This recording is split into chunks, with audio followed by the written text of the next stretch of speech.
اعوذ باللہ من الشیطان الرجیم بسم اللہ الرحمن الرحیم۔ آج ہم سورہ یاسین پر ایک گہری نظر ڈال رہے ہیں جسے اکثر قرآن کا دل کہا جاتا ہے۔ ہمارے سامنے یاسین دی لیونگ ہارٹ آف ریویلیشن کے کچھ اقتباسات ہیں، اور جو سوال فوراً ذہن میں آتا ہے وہ یہ ہے کہ آخر اسے دل کیوں کہا جاتا ہے؟ یہ محض عقائد کا خلاصہ کیوں نہیں؟ یہ ایک بہت اہم سوال ہے کیونکہ اس کا جواب ہی اس سورہ کی روح ہے۔ ذرائع بتاتے ہیں کہ یہ دل اس لیے ہے کیونکہ یہ صرف عقائد بیان نہیں کرتی بلکہ ایک نبض کی طرح دھڑکتی ہے۔ یہ ایک زندہ توانائی ہے۔ ایک زندہ توانائی؟ جی، یعنی جب دلیلیں اور منطق انسان کو تھکا دیتی ہیں اور ایمان کمزور پڑنے لگتا ہے، تب یہ سورہ سیدھی روح سے بات کرتی ہے اور یقین کو دوبارہ زندہ کر دیتی ہے۔ یہ بہت خوبصورت تعبیر ہے۔ تو گویا یہ ایک فکری متن سے زیادہ ایک روحانی تجربہ ہے۔ اس تجربے کو سمجھنے کے لیے ہمیں اس کے پس منظر کو دیکھنا ہوگا۔ یہ کن حالات میں اور کن لوگوں کے لیے نازل ہوئی؟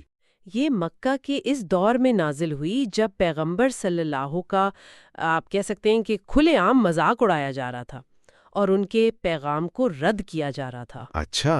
قرآن اس قوم کو غافلون یعنی غافل لوگ کہتا ہے، لیکن دیکھیں نا ذرا اس کی گہرائی میں جاتے ہیں کہ یہاں غفلت صرف لا علمی نہیں ہے، یہ ایک عادی اندھا پن ہے۔ عادی اندھا پن، واہ، یہ بہت طاقتور ترکیب ہے۔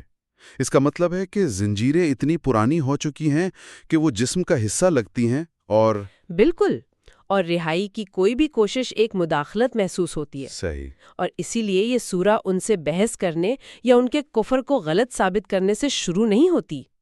یہ ایک بالکل مختلف حکمت عملی اپناتی ہے۔ یہ براہ راست سچائی کے وجود کا اعلان کرتی ہے۔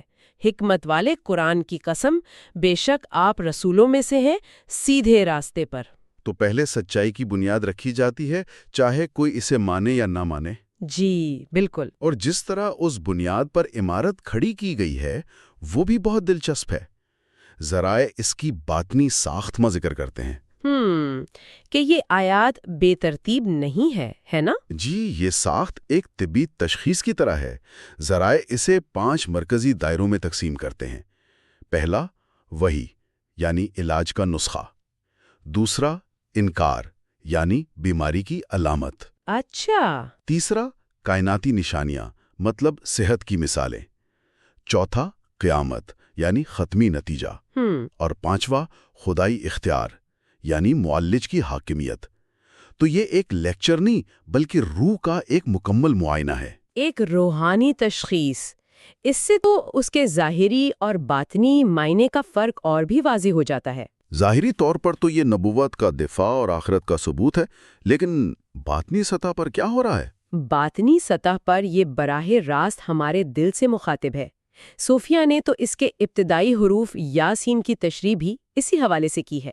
وہ اسے یا انسان پڑھتے ہیں، یعنی اے انسان۔ یا انسان؟ جی، کچھ نے اسے انسان کامل کی پکار کہا ہے، یعنی وہ انسان جو اپنی روحانیت کے عروج پر ہو۔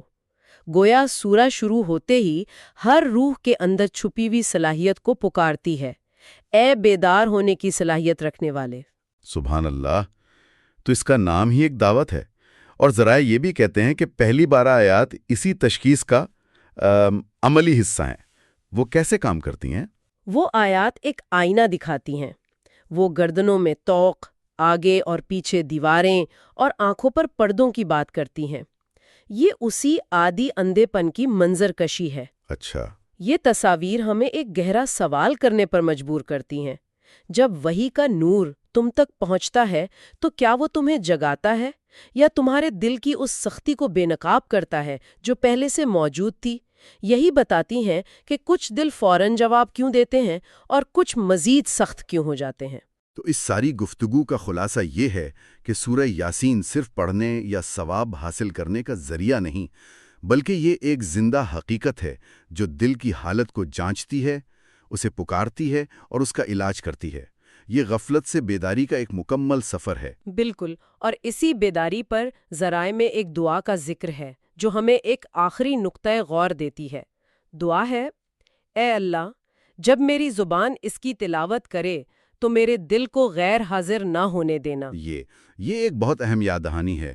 یہ ہمیں سوچنے پر مجبور کرتی ہے کہ جب ہم ان مقدس الفاظ سے جڑتے ہیں تو کیا ہمارا دل، ہماری روح واقعی وہاں موجود ہوتی ہے، یا صرف زبان حرکت کر رہی ہوتی ہے؟ یہ ایک ایسا سوال ہے جس پر ہم سب کو غور کرنا چاہیے۔ بالکل، یہی اس گہری گفتگو کا اصل مقصد ہے۔ یہ مواد میر علی شاہ کی جانب سے، جو living the wisdom of the Quran podcast کے ذریعے علم بانٹنے والے ایک طالب علم ہیں، شکریہ کے ساتھ